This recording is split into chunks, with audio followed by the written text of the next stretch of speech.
From the HuskerHawkeye.com Midwest Security Lamination Studio, I'm Travis Justice. Dr. Rob Zadiska with me again this week. And, Doc, we're talking about the rivalry game, the battle for the pig, Floyd of Rosedale, between Iowa and Minnesota. And what we've learned is Minnesota's a really bad football team. They're not very good at all. But at the same time, you know, and we talked about this in regards to Nebraska, Minnesota last week. There's a few things Minnesota does okay. They've got some strong points on their team. Now, relative to other teams, they're not that strong. But there's a few things they do okay. And the fact of the matter is, it's a rivalry game. Both of these teams are going to be very fired up for it. And look for Minnesota to come out playing a very aggressive brand of football. Still one of my favorite Big Ten trophies, the pig. You can't go wrong with a pig. It's been around a while. You got to love it. Now, we know Minnesota's bad. Iowa's offense getting better. Vandenberg just getting more and more comfortable under center. It's Iowa's defense that is making people scratch their heads. I mean, it's funny because when you're an offensive coordinator like Ken O'Keefe, he gets picked on all the time because Iowa's not a flashy offense by anything. They line up and it's a pro-style set, and people want something, they call for his head.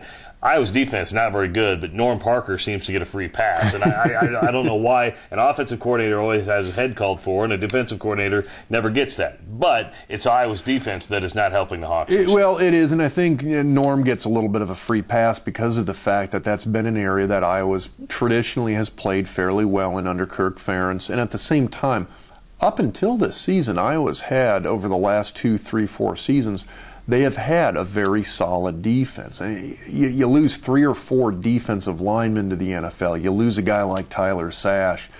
It's hard to replace guys like that and maintain the same level of play. You got to take into account that Iowa's been playing with easily 4 or 5 NFL guys, 6 NFL guys off of the defense from the last 2 to 3 seasons. Tough to overcome. I think they're actually doing okay.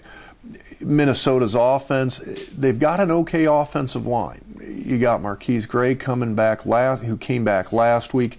He's got another week under his belt. So again, there's a little bit of potential there for Minnesota to do some damage against that defense of Iowa's, but I don't think they're good enough to the extent that they're going to knock off the Hawkeyes. Did you call out Tyler Sash because he's a New York Giant and you're a former New York Giant? You got to love Sash. Got to love the Giants. He's Rob Zadiska. I'm Travis Justice. We'll talk to you next week right here on HuskerHawkeye.com.